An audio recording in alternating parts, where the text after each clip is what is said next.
Sa ating dulaang pangradyo, ngayon ating saksihan ang kakaibang pag-ibig ni Cupid at Psyche na nagmula sa kwento sa mitolohiyang Griego. Ating subaybayan ang magandang pag-ibigan na kung saan makakapulot tayo ng aral sa ating mga buhay.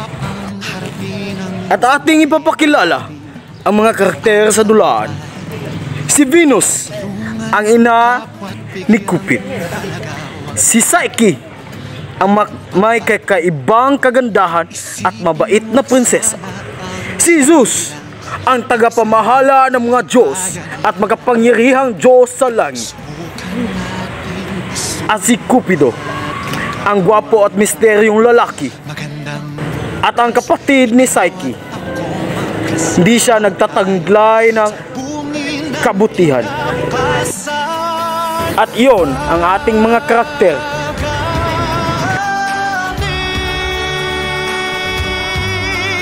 Sa isang kaharian, may mag-asawang binigyan ng 3 anak. 3 anak na babae. Sa 3 anak na babae, may isang nagtataglay ng kakaibang kagandahan. Siya ay si Psyche, isang prinsesa na biniyayaan ng isang mabuting budhi at kagandahan. Kailanman ay hindi ko hinahangad ang ganitong kagandahan. Ang akin laman, pagmamahal at mahalin ng isang taong hindi ako iiwan. Na ako ay maging simpleng babae lamang para sa lalaking aking mamahalin habang buhay. Gandang dalaga, tanggapin mo ang aming mga dala. Ito'y aming inaalay sa iyo bilang pinakamagandang Diyosa na aming nakikilala. Hindi ko iyan matatanggap. Hindi ako isang Diyosa. Gusto ko lamang mamuhay ng simple na walang sumasamba at magbibigay ng karangalan sa akin. Hindi mo kailangan maging Diyosa. Hindi mo maikumpara ang ningning maging sa Diyosang si Venus. Ko, ang Diyosa ng pag-ibig at kagandahan, ipagpapalit sa isang mortal na kagaya niya? Hindi bali, ako pa rin ay nakakahigit sa kanya. Siya'y isang mortal at ako'y isang Diyosa. Hindi nagustuhan ni Venus ang pagkalimot ng mga tao sa kanya dahil kay Psyche. Siya ay nakalimutan maging ang kanyang templo. Wala nang bumibisita sapagkat ang atensyon ng karamihan ay kay nasa Psyche. Dahil ang mga tao ay patuloy pa rin na nakatuon ang atensyon kay Psyche. O Psyche, bakit?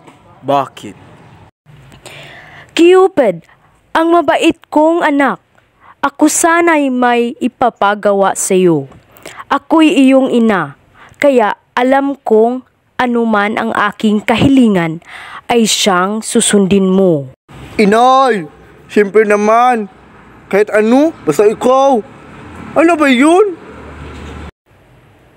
Nais ko sanang gamitin mo ang iyong kapangyarihang mapaibig ang isang napakagandang dalaga sa isang halimaw. Masusunod na aking inay. Siya'y simple lamang. Sino ang babaeng ito? Ang kanyang pangalan ay si Psyche. Lubos akong nagtitiwala na ito'y magagawa mo, anak. Agad hinanap ni Cupid ang nasabing babae. Ngunit nang ito'y kanyang masilayan sa unang pagkakataon, siya ay nabighani at napana ang sarili, pati si Psyche. Ano ang aking gagawin? Kailangan ko puntahan ngayon si Apollo upang ako'y kanyang matulungan. Kaagad nakapag-usap sina Apollo at Cupid. Nagkaroon sila ng kasunduan patungkol sa pagmamahalan ni Psyche at Cupid. Samantala, dahil sa napana ni Cupid ang kanyang sarili, walang kahit sino mang lalaki ang pwedeng umibig kay Psyche. Sapat na sa kanilang hangganan ang dalawa, ngunit hindi nila makuhang ibigin ito.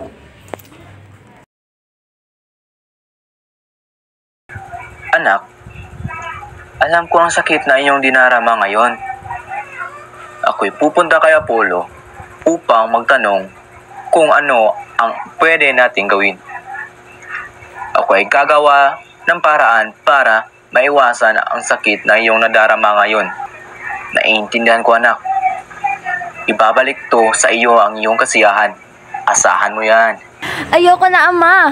Hindi ko kailangan paghanga ng iba.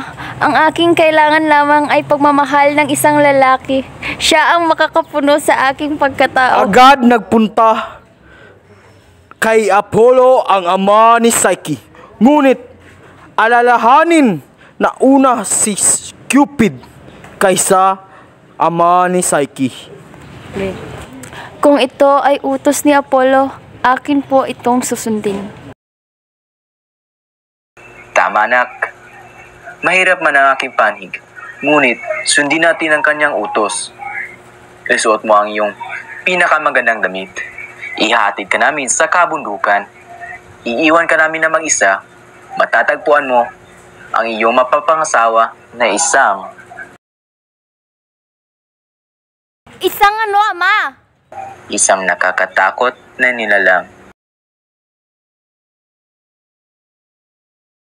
Ako'y natatakot, ngunit haharapin ko man ang siyang aking kapalaran. Ito rin naman ang aking inaasahan. Itigil mo iyang kalungkutan, ama ko. Magandang binibini, maligayang pagdating sa iyong mansyon.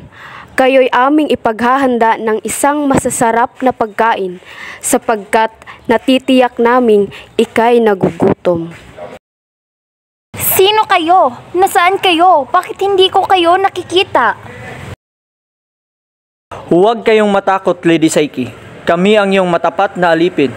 Andito ka ngayon sa lugar na ika'y itinakda. Kain ka na. Natapos na siyang kumain at itanong,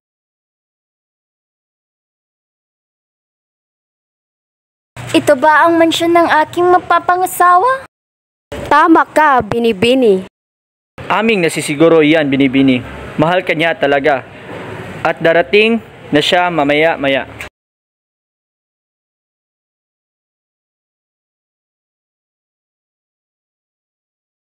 Nasaan siya? Kailan siya darating? Ako nga ba ay kanyang mahal? Hindi pa kami nakapag-usap o nagkita man lang. nakatulog ang dalaga. Gising! Magandang kong asawa.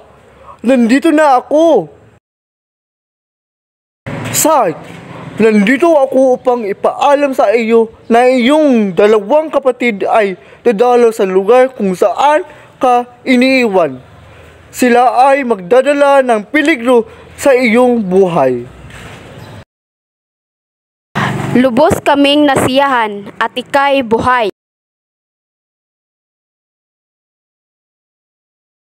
Ako rin. Ako ay masaya na ngayon sa piling ng aking asawa.